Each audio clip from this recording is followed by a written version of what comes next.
चॅनलवरती आपल्या सर्वांचं स्वागत। आपण पाहत आहात बिग टीव्ही मराठी। मी तृप्ती कदम। पाहूया आजच्या ठळक घडामोडी। जतचे ज्येष्ठ नेते माननीय आदरणीय विलासराव जगताप साहेब,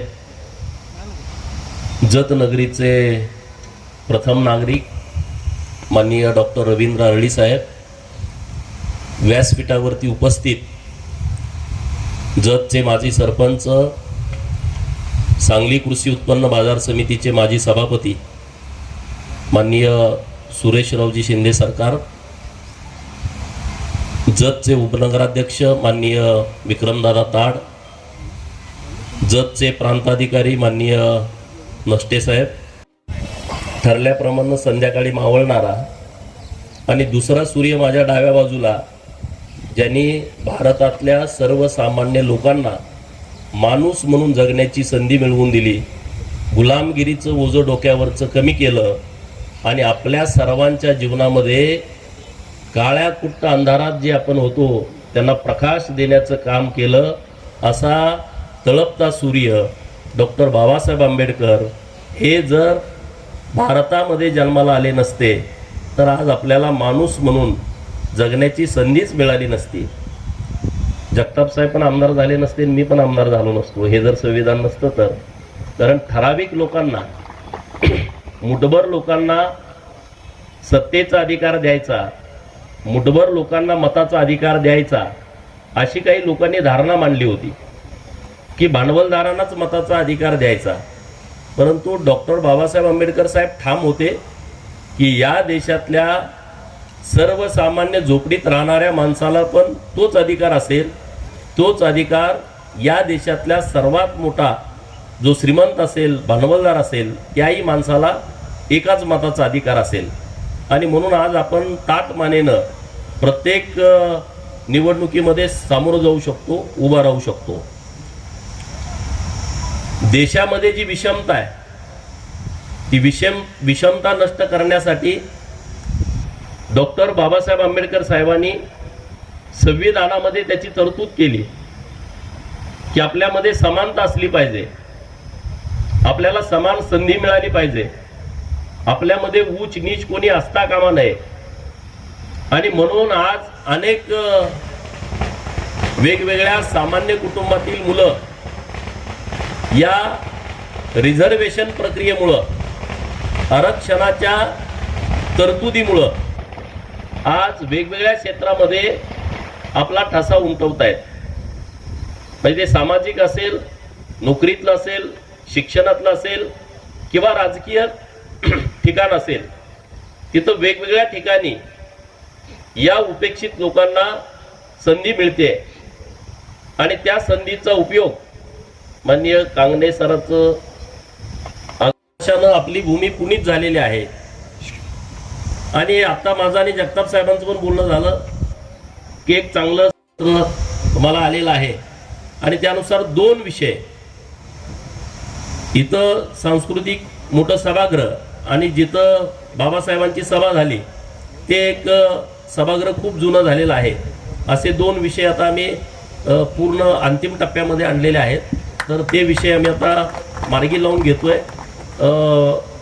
डॉक्टर अरळी साहेब नगराध्यक्ष झाल्याच्या नंतर जगताप साहेब एक प्रस्ताव जिल्हा नियोजनला दिलाय आणि अभ्यासिका मंजूर होते आणि ती अभ्यासिका भव्य दिव्य देखणी अभ्यासिका आपल्या शहरामध्ये उभी राहते आणि त्या अभ्यासिकेला महामानव डॉक्टर बाबासाहेब आंबेडकर अभ्यासिका असं नाव देण्याचं ठरलेलं आहे। एक चांगली अभ्यासिका जिल्हा नियोजनमधून जवळपास 2 कोटी रुपयाची अभ्यासिका ही माननीय चंद्रकांत दादांनी, माननीय डॉक्टर अरळी साहेबांनी प्रस्ताव दिल्याच्या नंतर ती मान्य केलेली आहे आणि त्याचं एक ठिकाण ठरवून आपण आपल्या इथल्या विद्यार्थ्यांच्यासाठी सेंटर प्लेस असेल अशा पद्धतीचं ठिकाण ठरवून ती अभ्यासिका बांधण्याचं काम हे येत्या काही दिवसामध्ये सुरू करण्यात येणार आहे। त्यामुळं बाबासाहेबांच्या नावानं अभ्यासिका असणं म्हणजे मुलांना अभ्यास करण्यापूर्वीच ऊर्जा निर्माण होणं असा तो विषय आहे। कारण इतका विद्वान माणूस आपल्या देशात झालाच नाही। आपण भाग्यवान आहोत की ते महाराष्ट्रातले होते, आपण नशीबवान आहोत की कोकणामध्ये त्यांचं मूळ गाव आहे, जन्मगाव जरी मध्य प्रदेशमध्ये असलं तरी त्यांचं मूळ गाव कोकणामध्ये आहे। आता 135वी जयंती आहे, जेव्हा 125वी जयंती होती तेव्हा केंद्र सरकार आणि राज्य सरकारनं खूप चांगले कार्यक्रम घेतले हातामध्ये आणि त्यामध्ये 5 कार्यक्रम जे आता इंदू मिलच्या जागेवरती भारतातलं सर्वात मोठं डॉक्टर बाबासाहेबांचं स्मारक आता अंतिम टप्प्यात आलंय. 95% काम पूर्ण झालेलं आहे. म्हणजे येत्या काही महिन्यांमध्ये ते काम पूर्ण होईल आणि आपल्या सर्वांच्यासाठी दर्शनासाठी इंदू मिलचं स्मारक खुलं होणार आहे. नंबर 1. नंबर 2, कायदा मंत्री असताना महामानव डॉक्टर बाबासाहेब आंबेडकर साहेब ज्या बंगल्यात राहायचे त्या बंगल्यालाही राष्ट्रीय स्मारक केलेलं आहे. आणि दुसरं महत्त्वाचं, ज्या गावामध्ये जन्म झाला महू गावामध्ये अखंड गावाला राष्ट्रीय स्मारकाचं गाव म्हणून दर्जा दिला आणि तिथं खूप मोठं स्मारकाचं काम झालं. अंबडवे नावाचं जे कोकणातलं गाव आहे त्या गावाला राष्ट्रीय स्मारकाचा दर्जा दिला. 4 नंबर. आणि 5 नंबर, डॉक्टर बाबासाहेब आंबेडकर साहेब अभ्यास करण्यासाठी जेव्हा लंडनला गेले आणि ज्या घरात राहायला होते ते घर आपल्या सरकारनं 38 कोटी रुपयाला विकत घेतलं आणि जागतिक स्मारक हे लंडनमध्ये महाराष्ट्र सरकारच्या वतीनं निर्माण केलेलं आहे. असे अनेक विषय हातामध्ये घेतलेले आहेत.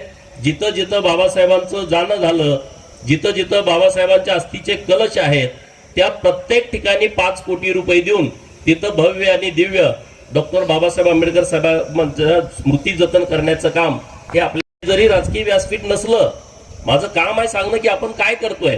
आणि त्यामुळे आपल्या जतमध्ये डॉक्टर बाबासाहेबांच्या नावानं आणखी काही तुमची संकल्पना असेल आणि हे करावं असं तुमची इच्छा असेल, मागणी असेल, सांगा. जगताप साहेबांनी मी इथं आहे, डॉक्टर साहेब आहेत, आपले सरकार साहेब आहेत, आपण सगळ्यांनी हे काम करू. हे काय कुठल्या पार्टीचं, कुठल्या गटाचं, कुठल्या नेत्याचं, बाबासाहेबांचं काम म्हणजे मानवजातीचं काम आहे आपल्या भारतातल्या. हे कुठल्या पक्ष पार्टीचं कामच असू शकत नाही. इतकं मोठं काम डॉक्टर बाबासाहेबांनी केलेलं आहे. मसुदा समितीचे अध्यक्ष म्हणून 2 वर्ष 11 महिने 18 दिवस हे जे काम चालू होतं रात्रंदिवस, त्यामध्ये सिंहाचा वाटा बाबासाहेबांचा आहे. नावाला समिती होती. सगळं काम जगातलं कुठल्या देशामध्ये लोकशाही आहे, कुठल्या लोकशाही मधले कुठले घटक आपल्या भारतामध्ये आणण्याची आवश्यकता आहे, ही सगळी मांडणी डॉक्टर बाबासाहेबांनी केलेली आहे. आणि त्यामुळं प्रत्येकाच्या घरात बाबासाहेबांचा फोटो असणं आवश्यक आहे असं मला वाटतं. प्रत्येकाच्या घरात असला पाहिजे. मी सांगतोय म्हणजे माझ्या घरात आहे, प्रत्येकाच्या घरात असला पाहिजे. नाहीतर ते नाव घेताना भाषणात बरं वाटतं परंतु कृती करताना काही लोकांना वाईट वाटतं. तर असं होता कामा नये. म्हणजे बाबासाहेबांचं गाणं लागलं तर नाचताना कमीपणा कुणालाच वाटायचं कारण नाही. कारण आपण संविधानामुळे जर आपले सगळे अधिकार आपल्याला घेत असू, संविधानाच्या अधिकारामुळं आपण प्रत्येक गोष्टीमध्ये त्याच्या संधी घेत असू तर आपल्याला काहीच कमीपणा वाटण्याची आवश्यकता नाही, काहीच गरज नाही. आणि त्यामुळं आपण आज जे सगळे आहोत ते फक्त आणि फक्त भारतीय संविधानामुळे आहोत. संविधानाचा मान सन्मान राखणं आपल्या सर्वांची जबाबदारी आहे, आपल्या सगळ्यांचं कर्तव्य आहे. काही लोक म्हणतात संविधान बदलणार आहे. अरे कोणच नाही. या भारतामध्ये असा कोणीच जन्माला येऊ शकत नाही की जो संविधान बदलेल. हे शक्यच नाही. सूर्य चंद्र आहे तोपर्यंत भारताचं संविधान राहील, ते अमर राहील आणि संविधानावरतीच काम चालेल. आपल्या सरकारनं तर इतका चांगला निर्णय केला, महाराष्ट्रामध्ये 434 ITI ची कॉलेज आहेत आणि त्या ITI कॉलेजमध्ये संविधान मंदिर उभा केलंय. आपल्या जतमध्ये पण ते आहे, प्रत्येक ITI कॉलेजमध्ये. याच्या पुढे जाऊन मंत्रालयाच्या जे मेन आपली बिल्डिंग आहे त्या बिल्डिंग मध्ये पण संविधान मंदिर उभा आहे. आपण मंत्रालयात जरी गेला तर तुमच्या लक्षात येईल की आपण जो मधला जो स्पॅसेज आहे मोकळा त्यामध्ये संविधान मंदिर उभा केलेला आहे. म्हणजे प्रत्येकाला या गोष्टीची जाणीव असली पाहिजे, प्रत्येकाला. आणि ती जाणीव आपल्या सर्वांना आहे आणि त्या जाणीवेतूनच आपण चांगलं काम करण्याचा प्रयत्न करतोय. जतचा आमदार म्हणून तुम्ही मला संधी दिली आहे तर आपण या संविधानाचा उपयोग करून आपल्या जत तालुक्यामध्ये जी विषमता आहे ती विषमता दूर करण्यासाठीचा आपण सगळेजण एकमेकाच्या हातात हात घालून प्रयत्न करूया. एवढंच या निमित्तानं बोलतो. परत एकदा जयंतीच्या निमित्तानं तुम्हा सर्वांना खूप खूप शुभेच्छा देतो. थांबतो.